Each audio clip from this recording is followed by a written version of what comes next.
Warning, the following stunts were performed by professionals, or at least that's what we like to call ourselves. Either way, do not attempt anything you see in this video at home. Also, the following historical events never took place. All characters are made up, and although they may resemble and be based loosely on real people, in no way do their personal opinions directly connect to that of any said persons who might resemble said characters. This is a mockumentary.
Skateboarding, aggressive sport, favorite pastime, way of life.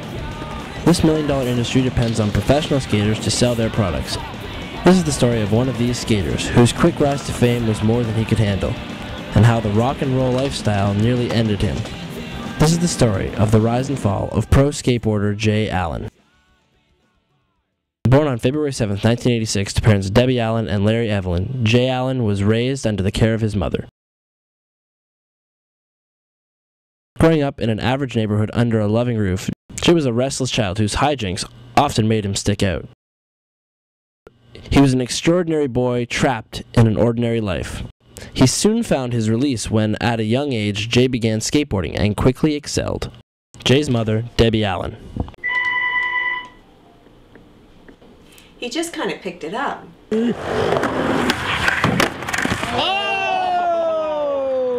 To tell you the truth, I wasn't that excited about the idea of my baby out there hurting himself for the entertainment of others. But it wasn't until Jay met best friend and pro skateboarder Sean Alfred Donald that the limelight truly started to shine.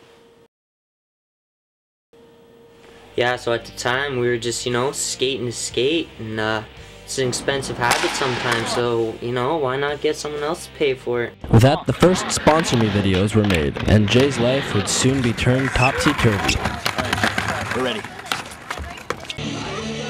With the free travel and merchandise came a new Jay. Jay's longtime friend and manager, Darren Lloyd. I'm gonna run this kid over. Get out of my way! F***ing Spotlight changed that guy from, a nice guy to a morally bankrupt face. Jay then completed the Kickflip Cup. By this time, Jay's popularity had grown to fame. Fame that Jay didn't know how to handle. Sex, drugs, rock and roll scene. But who wasn't? Even at the time I was involved in that shit.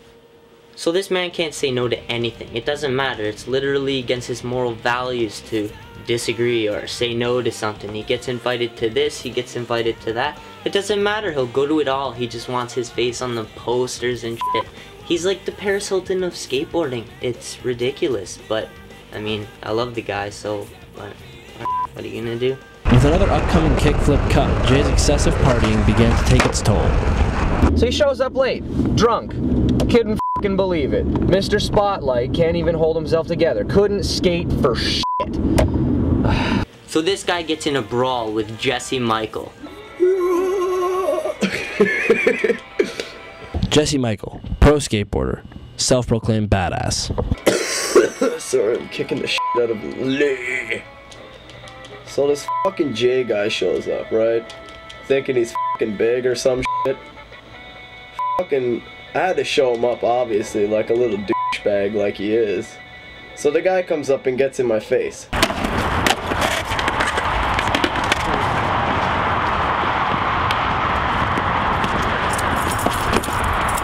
Like, who the f does this guy think he is? And then, just when things looked like they couldn't get much worse, turns around, punches out a ref.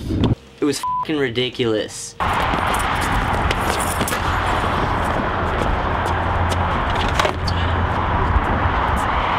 I couldn't believe it. He just put his hands on an official.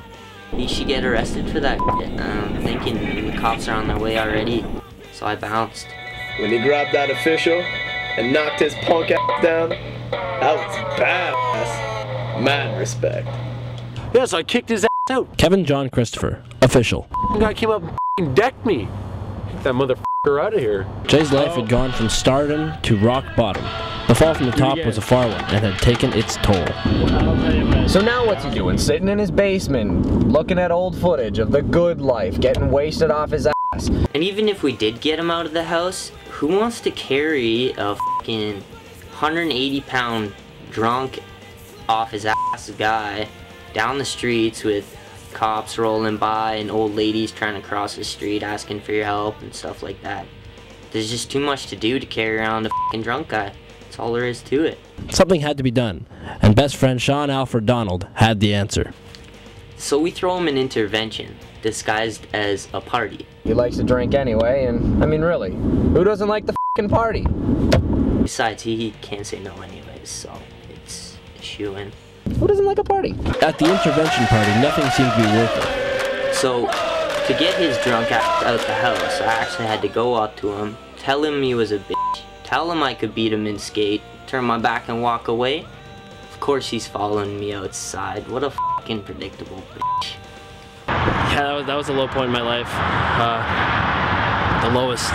But it was that one game of skate. Seriously, it really reminded me that it's not about the money or the fame or the women.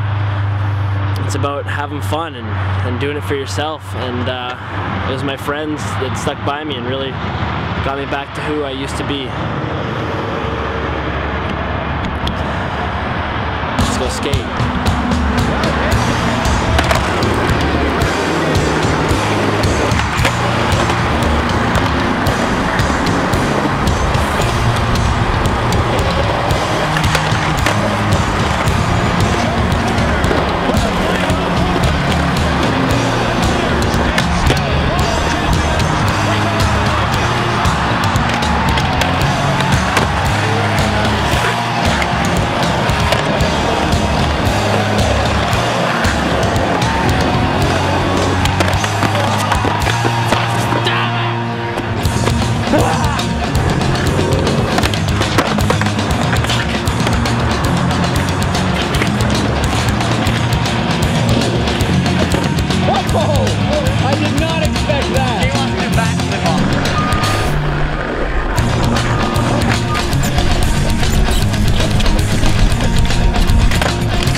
I haven't seen in a long time, Judge Dredd. Remember that? Sylvester Stallone? Remember that. He was all like, I do like Judge Dredd. I can't. Judge Dredd, okay. Remember in Family Guy when they had that show with Tony Danza and Sylvester Stallone? They're like, it's called what? Oh yeah. And he's just like, yo, Sylvester, you got the Judge. You want to fall off or anything?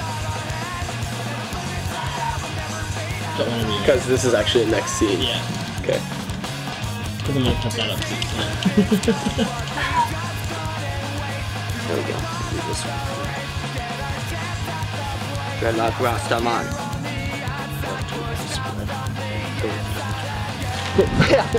Where the fuck am I? Elevator. Ooh, Genetic Force Rogue Squadron, huh? Is that a white Darth Vader PSP?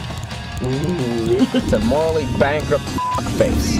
Just a fucking burglar. He eats dildos all day. That's all he does, because he can't get the women. And I do U-turns to make it look like I'm driving places. Fucking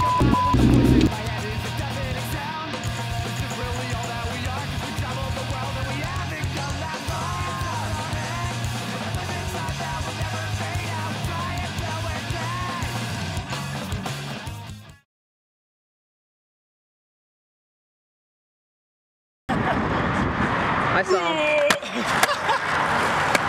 Go in. Dude, that was sick. That was so sick. That was rad, man.